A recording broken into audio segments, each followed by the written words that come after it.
Hi, it's Courtney, America's Jewish Mother. Welcome back to my channel. I'm here today to film a Friday Reads video. So I guess technically I finished 2 books this week, but really only 1. So in my last Friday Reads video, I talked about The English Assassin, which I was not quite done with, but I was almost done with it. So I did end up finishing that, and it did in fact end up being 3.5 stars. So the book that I finished, I'm currently reading 3 books. No, actually I'm currently reading 2 books because I finished 1. All right, I can do math, really. Okay, so the book that I actually started and finished this week was Les Blancs, the collected last plays of Lorraine Hansberry. So this book has 3 plays that all were unpublished in Hansberry's lifetime. So she died tragically young from cancer in 1965 at age 34. And I think I mentioned this when I put this book on my TBR for May, but if you've heard of Lorraine Hansberry, you're probably familiar with her as the playwright who wrote A Raisin in the Sun, which was an extremely popular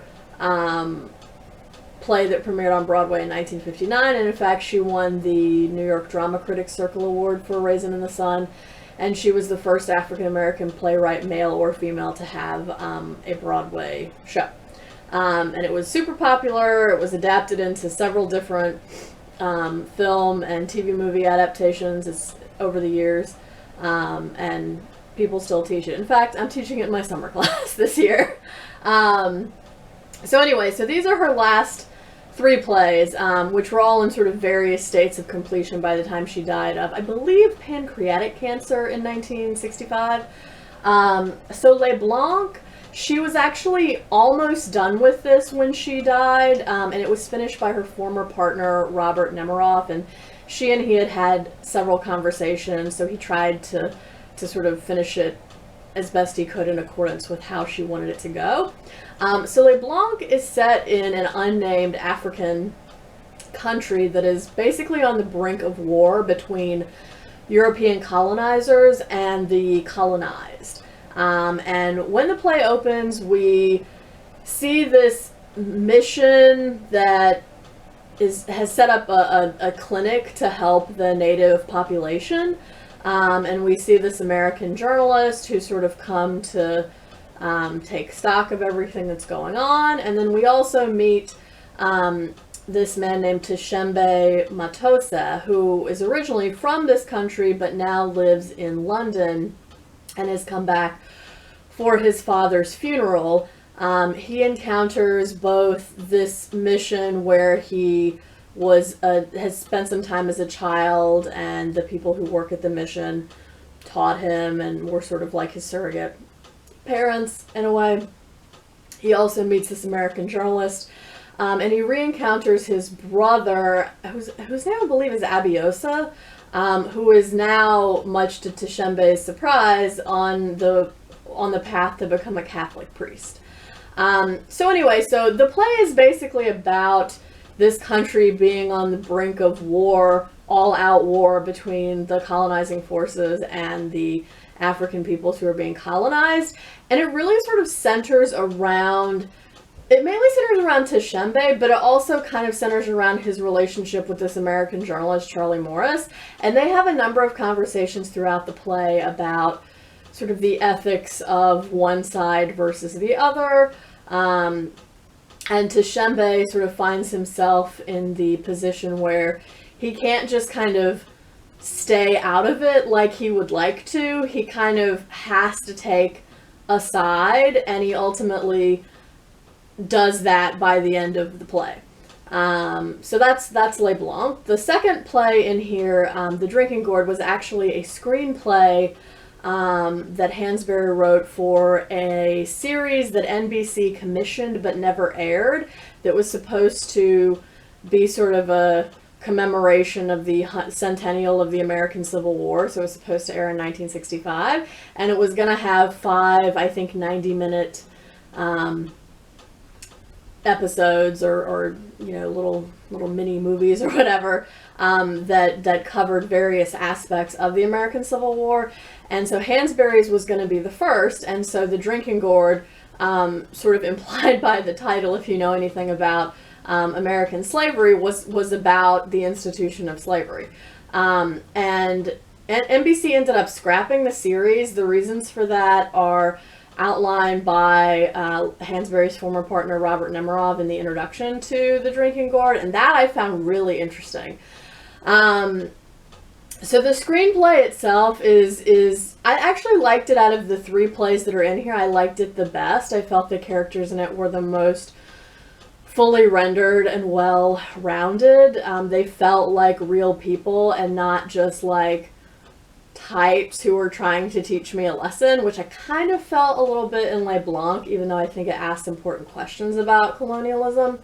But yeah, so The Drinking Gourd centers around this plantation that's run by a 60-something man named Hiram Sweet, who falls ill, and then the running of the plantation falls to his 30-something-year-old son, Everett, who has a much harsher hand and a much stronger desire to see the plantation become a thriving business than his father did, and so that results in a lot of mistreatment of the slaves who are working there, and he also hires this poor white man named Zeb as an overseer to run the plantation. And basically, sort of throughout this play, you see how slavery inflicts evil on both the enslaved peoples and the people perpetuating the enslavement. I mean, obviously they're not equal, because the way that the slaves themselves are treated is really abhorrent, and Hansberry does not at all shy away from showing the extreme cruelties of slavery. But it also shows how it made the white people who were involved in perpetuating the institution of slavery, it corrupted them and made them into bad people, and made them complicit whether or not they really wanted to be. So that's The Drinking Gourd. And then the last play in this collection is a 1-act fable called What Use Are Flowers? And it's set in this sort of post-apocalyptic event where this hermit who's been living in the woods by himself for like 20 years finally comes out to rejoin civilization and see what's become of it before his death, because he's quite old. He's like in his late 70s or possibly 80 by now.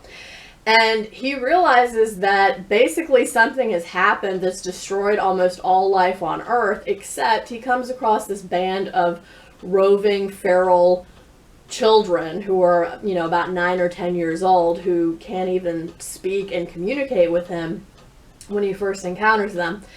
And so he makes it his life's work until he dies to try to teach them about civilization. And that goes, you know, sort of more or less well, depending on what the lesson is. So yeah, I liked this. I liked that there was an introduction to all of the plays. I thought they all had valuable things to tell us about the human condition and about intellectual questions like, what happens when we destroy civilization? What happens when we don't value beauty and art and humanity and we only value use? What happens when you sit on the sidelines trying to reason out which side or the other you should be on in a conflict between colonizers and colonized, and how long can you sit around to wait and make a decision about that? And it, of course, in The Drinking Gourd asks important questions about slavery too, and how it's corrupting the American soul in multiple ways. So I really like this collection. I recommend it if you are a fan of Hansberry and or Raisin in the Sun and want to know more about her work and what her other concerns as a playwright were. So I ended up giving this 4 stars.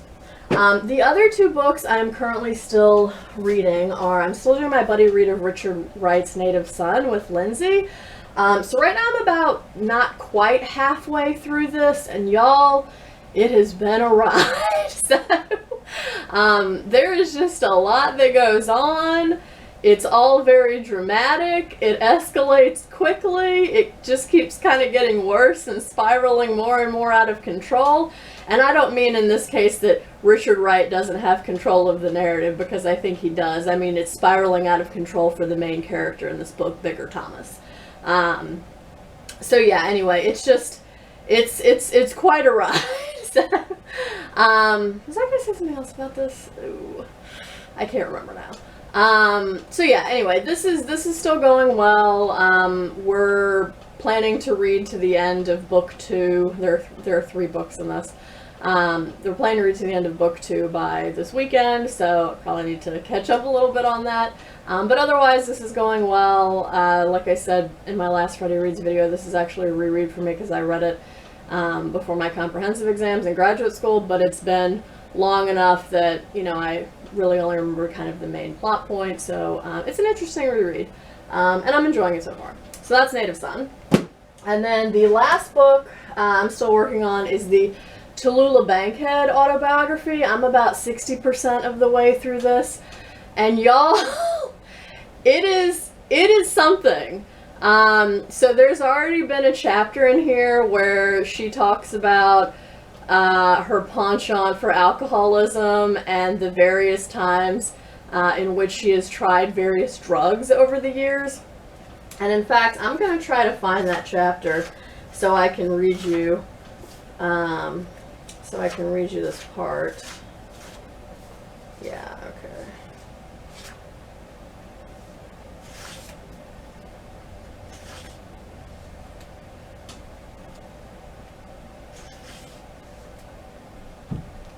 Okay.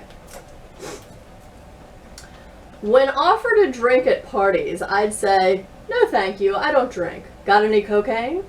Thus did I start the myth that I was an addict. I talked so much, my manner was so animated, it was not hard to believe I was overstimulated. So because Tallulah Bankhead is just sort of so much of a rebel and a nonconformist, and, you know, kind of just doesn't take anything seriously, she kind of gets herself into trouble with drug use on a number of occasions. Because even though she's sort of afraid to try these things, she feels like when the opportunity presents itself, like, she has to accept there's really nothing else she can do. Or at least that's the way that she sort of paints it in here. So far, it's sort of covered her early years. It's covered 8 years that she spent in London. And it's covered a year or so that she spent making movies in Hollywood. And thus far, the year that she spent making movies in Hollywood has been about the only time in her life that she was financially solvent. The whole rest of the book, thus far, again, I'm only 60% through, she's talked about how she was very often in debt or had very little money, and pretty much had to take any role that was offered to her, which is why she was in a number of flops. Again, that's just what she's telling me, so I don't know if it's necessarily true, but that's what she says. Anyway, it's really good. It's entertaining. I am not bored reading this, although I think some parts drag a little bit. But yeah, I'm still enjoying this. I imagine I will finish this in the next week, and I will wrap up in my next Friday Reads video and give you my final thoughts about it. So yes, that is what I'm reading right now. I hope everyone is doing well and staying healthy. I hope you're all doing good reading. If you've read any of these books that I've mentioned, feel free to drop a comment down below. And also let me know what you're reading and what you've read recently that was really good. So yeah, be well, happy reading, and until next time, would it kill you to call you mother?